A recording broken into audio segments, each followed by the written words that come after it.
Good evening, ladies and gentlemen. I'm Michael, and tonight we're going to dive into a story that's dominating the headlines, sparking heated debate, and shocking fans around the world. It's about Montero Lamar Hill, better known to the world as Lil Nas X, an artist who turned the music industry upside down with one song and fearless behavior. But what happens when the spotlight shines too brightly? When the world that lifted you to the top begins to tear you down? Just a few hours ago, reports emerged of a shocking incident in Los Angeles that left us all wondering, is this the end of Lil Nas X's reign, or the beginning of something even bigger? Today, I'm going to tell you about the rapid rise, devastating fall, and shocking events that led to this moment. Hold on tight. This is a story you won't forget. Let's rewind to 2018, when a 19-year-old kid from Atlanta was posting memes on Twitter and dreaming of something bigger. Montero Lamar Hill wasn't a household name back then.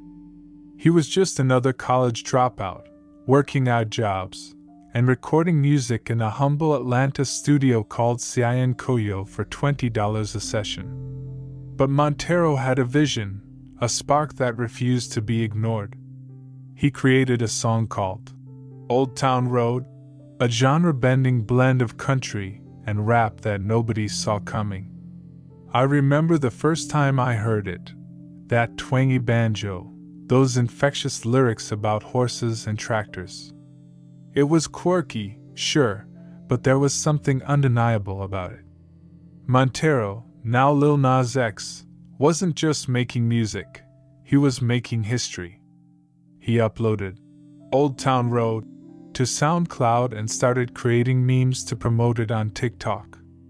The hashtag Yeehaw Challenge exploded, with millions of users, kids, teens, even grandmas, dressing up as cowboys and cowgirls, lip-syncing to his song.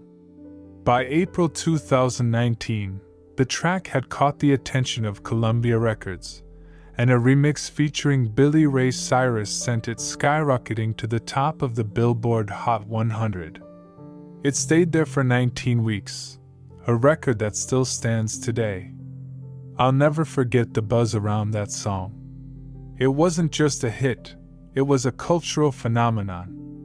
Lil Nas X became the first openly gay artist to hold the #1 spot for so long, breaking barriers and shattering expectations. But with that fame came scrutiny. Billboard controversially removed Old Town Road from the Hot Country Songs chart, claiming it didn't fit the genre. The decision sparked a firestorm, with accusations of racial and cultural bias. Lil Nas X didn't back down. He leaned into the controversy, tweeting with his signature wit, "I'm not gonna let y'all tell me what my song is." And he was right. The world couldn't stop listening. By 2021, Lil Nas X was a global superstar. His debut album, Montero, was a bold celebration of his identity, with hits like Montero, Call Me By Your Name, and Industry Baby dominating the charts.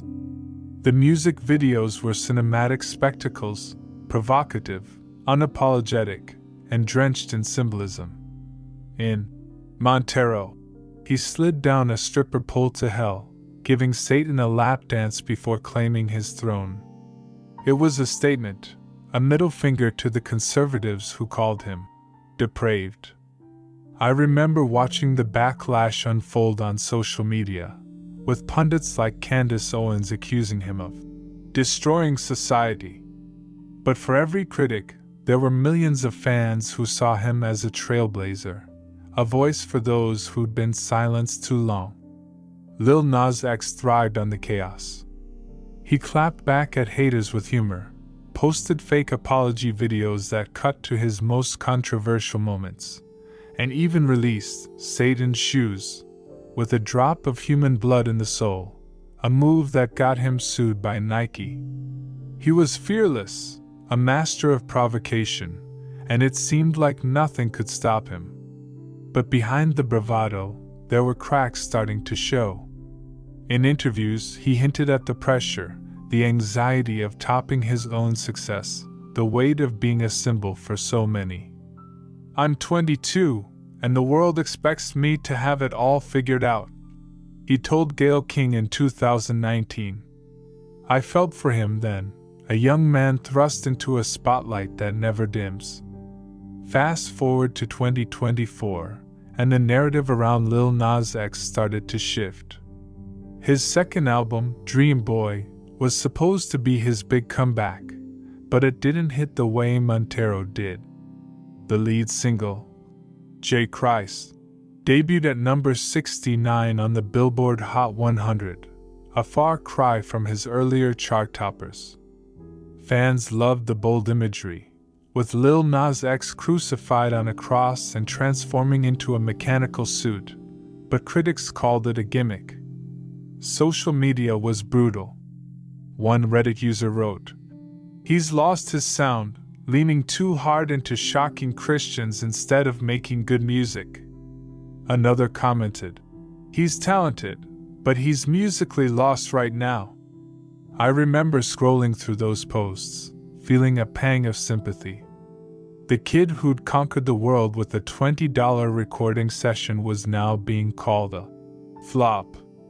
Lil Nas X didn't help his case when he announced he was going independent, claiming his label had restricted him after the J. Christ backlash.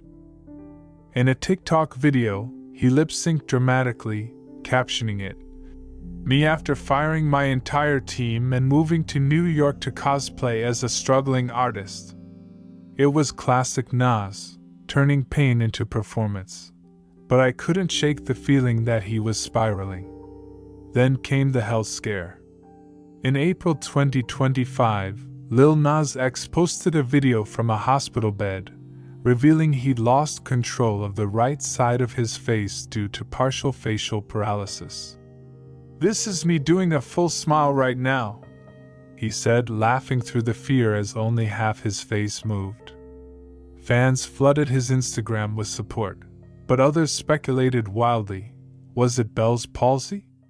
Ramsay Hunt syndrome? Something worse? He tried to keep it light, posting, "Can't ruin Dream Boy summer." But the vulnerability in his voice was unmistakable.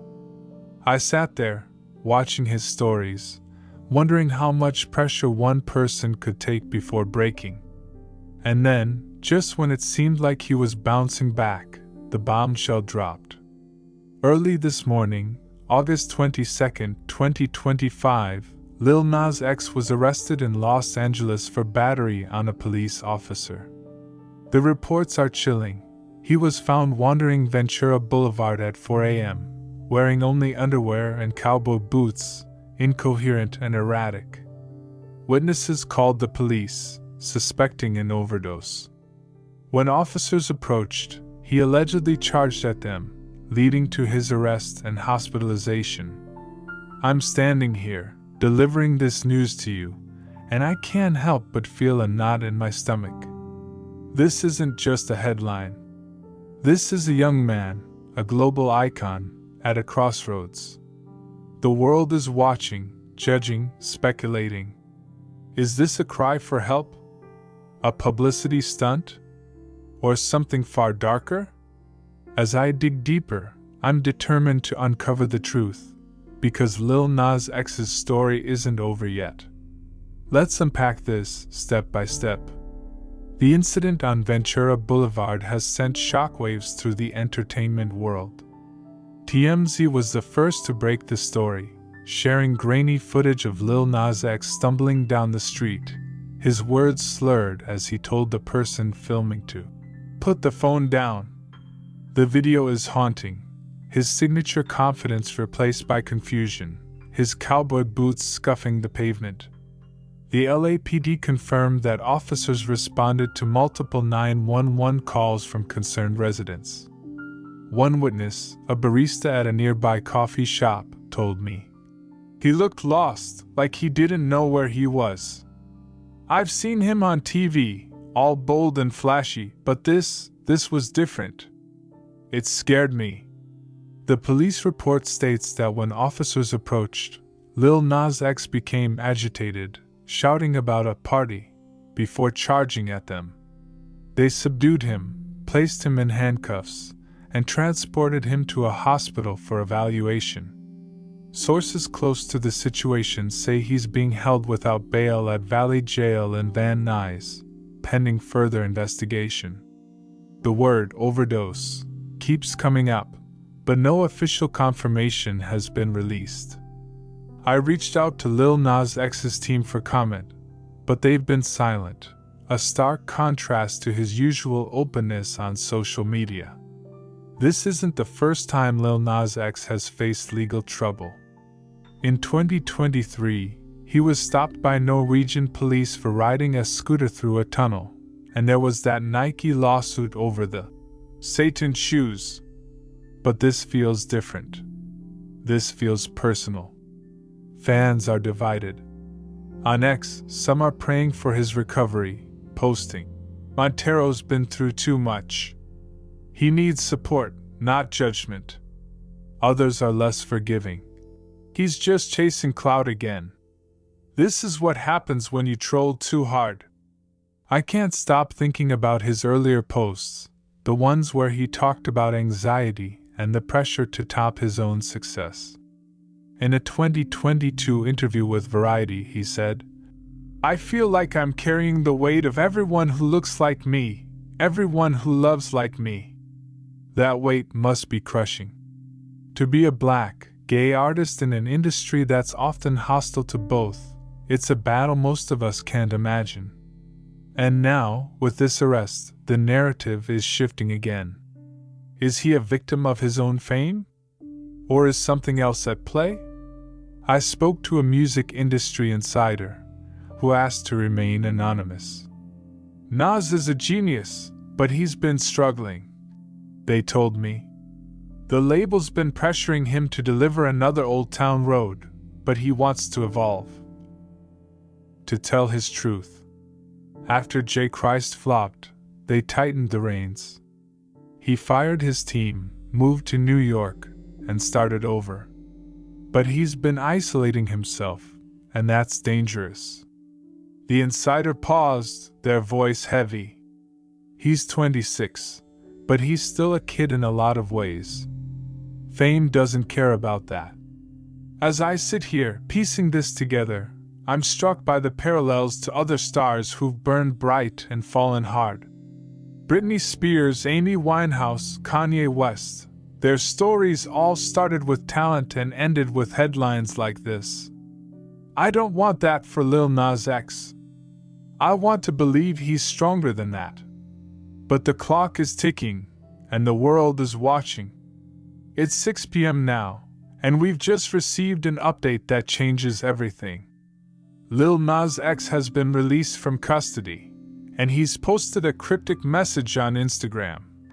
"I'm still here. Dream Boy summer ain't over." The post includes a selfie. He's shirtless, rollerblading by the beach, a faint smile on his face. The right side still looks slightly off, a reminder of his recent health scare, but there's defiance in his eyes.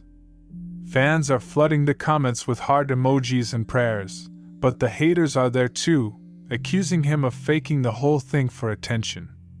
I've been digging deeper, and what I've uncovered is both heartbreaking and inspiring. Sources close to Lil Nas X say the incident on Ventura Boulevard wasn't just a random breakdown. It was the culmination of months of pressure, from his label, from fans, from himself. After Dream Boy failed to meet expectations, he felt trapped. He was trying to reinvent himself, but everyone wanted the old Nas. A friend told me, he started partying more, isolating less, but it wasn't enough. He was running from something. The overdose rumors? Inconclusive. A toxicology report hasn't been released, but a source at the hospital says Lil Nas X was dehydrated and exhausted, not high. The charge of battery on a police officer is still pending, but his legal team is confident it'll be reduced to a misdemeanor or dropped entirely. He wasn't himself, the friend said. He was scared, confused. He didn't mean to hurt anyone. But here's the twist that no one saw coming. Lil Nas X has been quietly working on a new project, one he's kept under wraps even from his closest allies. It's not just music, it's a documentary, a raw, unfiltered look at his life over the past year. Titled Long Live Montero, it's set to premiere at the BFI Flare Film Festival in London next month. I got my hands on an early synopsis, and it's explosive. Montero opens up about his mental health struggles, his fears of fading into obscurity, and the toll of being a provocateur in a world that's quick to judge. There's footage of him in the studio, crying after a bad day, and moments of joy, like when he surprised students at his old high school. I'm watching a leaked clip right now, and I'm floored. In it, Lil Nas X is sitting alone in his apartment, staring at the camera. I thought fame would fix everything, he says, his voice breaking. But it just made me lonelier. I'm not a superhero. I'm just Montero. The vulnerability is raw, almost painful to watch. And yet there's hope in his words. He talks about finding peace in therapy, reconnecting with his family, and rediscovering his love for music. I'm not done yet, he says. Not even close. This documentary could be his redemption, or his final gamble. If it flops, the critics will pounce. If it resonates, it could redefine his legacy. I'm rooting for him, but I'm nervous. The world doesn't always give second chances to those who dare to be different. As I wrap up tonight's story, I'm left with a mix of emotions.